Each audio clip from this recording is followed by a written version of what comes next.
그리고 무엇보다도 놀면서도 할 수가 있고요. 그러니까요. 네, 일상생활에서 부모님이 좀 인식을 가지시고 세심하게 지도하시면 네. 그렇게 괴롭지 않게 네. 같이 상호작용하면서 놀면서도 키워주실 수 있는 그런 내용들입니다. 그래서 요거를 이제 어렸을 때부터 아주 간단한 방식으로 키워주실 수가 있는데요. 닥터 프렌즈. 안녕하세요. 안녕하세요. 닥터 프렌즈입니다. 네, 오늘도 강남 세브란스 김은주 교수님과 함께 아이들 양육에 대한 이야기를 좀 해보려고 하는데요. 네. 닥터 프렌즈에도 이낙준 선생님이 네.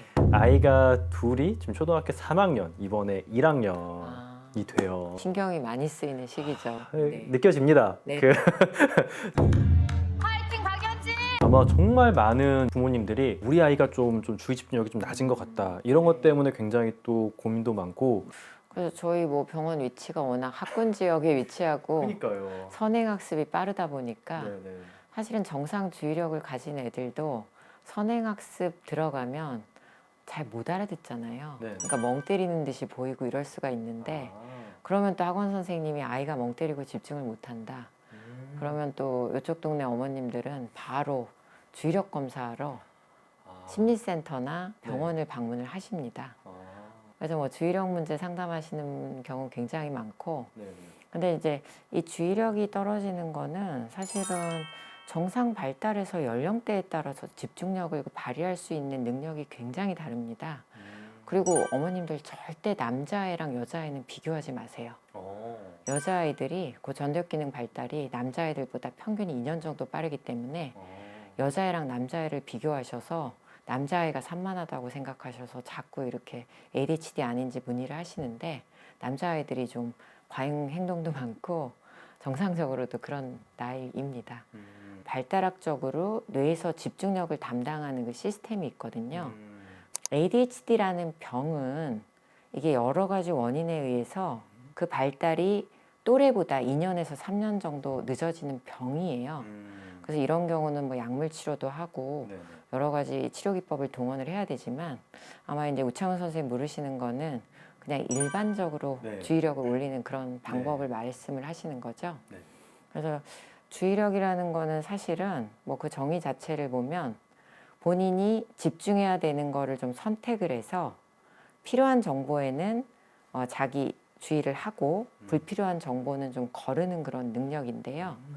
이 주의력은 사실은 타고나는 면도 많고요. 타고나요. 배고프다 이렇게. 그러니까 보통 나이가 들었으면 성인이면 배고파도 근데 이제 타고나는 거는 어쩔 수가 없잖아요. 맞아요. 그래서 그럼 부모로서 우리가 이 타고나는 다양한 주의력을 그래도 향상시키기 위해서 좀 어떤 걸 해줘야 될 건가? 제가 초등학생 기준으로 말씀을 드릴게요. 일단은 집중력이 뭔지를 좀 아이들하고 엄마들이 제대로 알아야 될 것 같아요. 왜냐하면 이 초등학교 뭐 1학년, 3학년한테 집중해라 하는데 우리 애 입장에서는 도대체 집중이 뭔지를 모르는 거예요. 그 단어 엄청 많이 쓰는 것 같아요. 벌써 저희 아이 쓰는 것 같은데요. 특히 저학년일수록 네네. 집중력이 뭔지를 좀 구체적으로 어떤 행동인지를 알려주세요. 그래서 네가 지금 문제 푸는 거 어제보다 실수 없이 푸는 걸 보니 집중을 잘하는구나. 아, 중간에 딴짓 안 하고 한 번에 끝냈네. 어제보다 시간이 짧게 걸렸어. 똑같은 양을 하는데. 그래서 이런 식으로 이제 집중력이 어떤 행동이다라는 거를 알려주시면 아이들이 이렇게 하는 게 집중력이구나. 그걸 알게 되면서 그거를 좀 하려는 동기가 더 생기고요. 행동으로 구체적으로. 그래서 또 구체적으로 행동에 옮기면은 이제 칭찬을 받게 되잖아요. 저학년일 때는 칭찬이 또 효과가 있습니다. 그래서 또 칭찬받고 그래서 흥미가 생기면 집중력이 올라가거든요. 뇌에서 이 도파민이 나오기 때문에 그런 자극을 또 부모님들이 주면서 이 집중력이라는 거를 알아가는 그런 1단계 재미를 좀 주셔야 되고요. 두 번째는 그래서 이 집중력을 아이가 확실하게 알게 됐다는 전제하에서 아이가 스스로 자기의 집중력을 평가하고 모니터링을 하게 해야 됩니다. 그래서 예를 들면 집중력이 최고로 좋을 때를 100점이라고 하면 너는 지금 몇 점 정도인 것 같아? 그럼 지금은 너가 집중력이 점수가 낮은 것 같은데 이 집중력 점수 올리는 걸 뭐가 방해하는 것 같아? 이런 식으로 이제 자기 집중력을 모니터하면서 주변에 어떤 요인들이 자기 집중력을 떨어뜨리는지를 아이가 스스로 인식을 하게 좀 준비를 시켜주셔야 되는데요. 이게 좀 인위적인 것 같기도 하고 좀 부자연스럽지만 왜 어릴 때부터 이런 훈련을 하는 것이 중요하냐? 나중에 저희가 요 집중력, 좀 이따 설명할 작업 기억력, 그 다음에 실행 기능 요 세 개가 아이의 앞으로 공부를 끌고 가는 세 가지 축이 됩니다. 이렇게 자기 모니터링을 하는 능력을 전문 용어로는 메타인지라고 해요. 메타인지는 현재 내가 어떤 상태에 있고 내 능력치는 어느 정도인가를 정확하게 스스로가 알아채는 능력인데 요게 있는 애들이 나중에 학업을 굉장히 잘하게 됩니다. 실행 기능, 전도역 기능의 일부거든요. 그래서 어릴 때부터 이렇게 간단한 질문을 통해서도 스스로를 평가할 수 있는 그런 메타인지를 키워주는 아주 간단하면서도 유용한 방법입니다. 세 번째로는 작업 기억력이라는 걸 키워주셔야 돼요.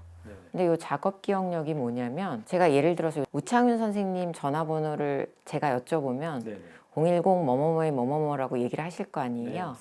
근데 그 정보를 뇌에다 수초 동안 잠깐 저장을 하고 이렇게 리허설을 하고 있어야 그거를 옮겨서 받아 적을 수가 있게 돼요. 그리고 또 책을 읽을 때 적어도 앞 페이지에 있는 뭐 주인공이 어떻고 스토리가 흘러가는 거를 기억을 하고 있어야 뒷페이지로 갔을 때 앞페이지로 다시 돌아오지 않고 이렇게 계속해서 읽어 나갈 수가 있잖아요.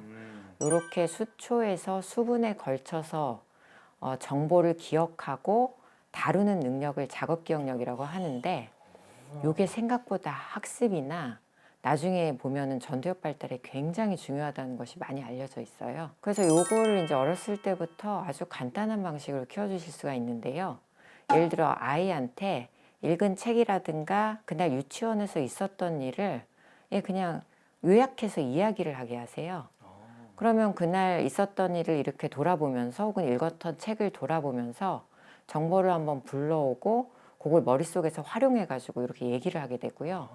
또 하나는 사진이나 뭐 그림 같은 거를 좀 보여주시면서 거기를 유심하게 관찰하게 하시고 그러면 이게 이제 기억으로 저장이 되겠죠. 그걸로 자기 나름의 스토리를 만들게 하시는 거예요. 그러면 이제 정보를 저장하면서 그거를 활용하는 능력. 그래서 노는 것 같으면서도 작업 기억력을 키워줄 수 있는 굉장히 유용한 방법이 됩니다. 전두엽 기능을 키워주셔야 된다, 실행 능력을 키워주셔야 된다 말씀을 드렸는데 이게 한마디로 말하면 계획을 세우고 체계화하고 조직화하는 능력인데요. 이걸 또 어린 시절부터 키워주실 수 있는 방법이 너무 간단한 게 예를 들어 가족 여행을 가시잖아요.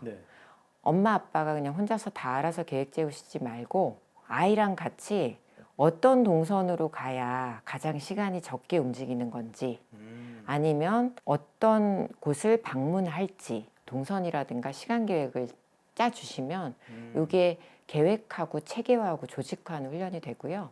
책상 정리를 할 때도 뭐 어떻게 할지 같이 얘기를 해보고 또 조금 고학년이 되면 공부를 할 때 이게 몇 분이나 걸릴지 한번 미루어 짐작해보게 하고 그러면서 이제 오늘 할 수 있는 양이 어느 정도 되는지 계획을 세우면 이 훈련이 축적되면서 아이가 점점 더 체계화되고 굉장히 정확해지게 됩니다. 그래서 이런 능력이 바탕이 되면 나중에 중고등학교 가서 자기 학습 계획도 현실적으로 잘 세우고 스스로 계획 세우고 성취를 하다 보면은 공부 동기로도 이어질 수가 있어서 굉장히 유용한 방법이 됩니다. 그 현실적인 계획 세우기는 제가 해도 도움이 되겠는데요. 네, 진짜 좋을 것 같다는 생각이 들어요. 네. 제가 생각해 보지 못했던 부분들인데 말씀 주셨던 그런 작업 기억 이런 것들이 어떻게 보면은 공부할 때 가장 기본적인 거잖아요. 내가 뭔가 계속 읽어 나가면서 학습을 계속해서 해야 되는데 이 앞에 것들에 대한 기억을 계속해서 되새김을 하면서 쭉쭉쭉 나갈 수 있어야 이게 쭉 진행이 되는 건데 이게 정말 기억이 안 되면은 계속 왔다 갔다 해야 되니까 그러니까 이런 경우가 문제가 뭐냐면 수능에서 국어 지문이 요즘 굉장히 길어져요.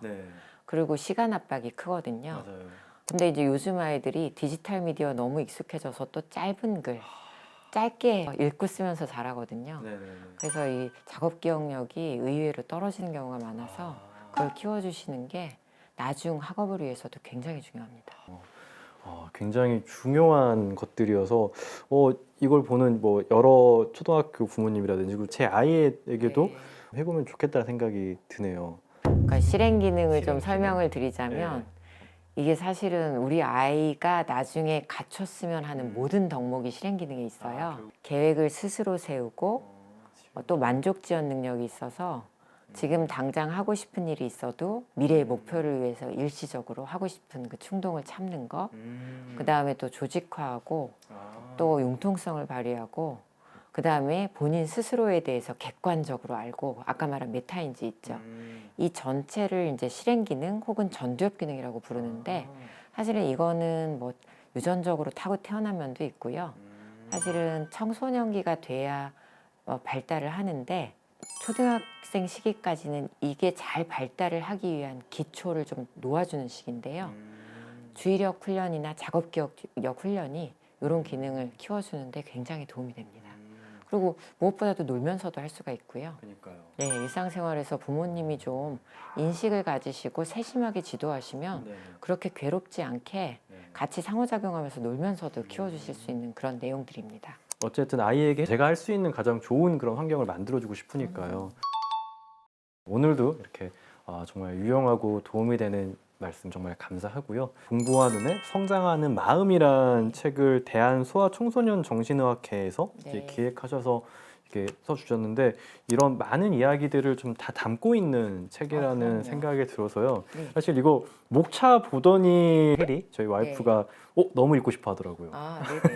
그래서 저희도 꼭 다 읽어보도록 하겠습니다. 교수님. 네. 아이를 기르시면서 정말 저희 너무 고민이 많잖아요. 네. 그리고 이게 너무 또 정보가 많으니까 혼란스러운 것 같아요. 네. 그렇기 때문에 더욱 등대 같은 그런 컨텐츠가 좀 필요하다고 생각이 드는데 네. 그런 게 필요하신 분들께 좀 이렇게 추천해주고 싶은 이렇게 책이어서 저희 헬프님들에게도 이렇게 좀 소개해드리고 싶습니다. 네. 네, 저희 컨텐츠 이렇게 봐주셔서 정말 감사하고요. 더 좋은 이야기로 돌아오도록 하겠습니다. 네, 감사합니다.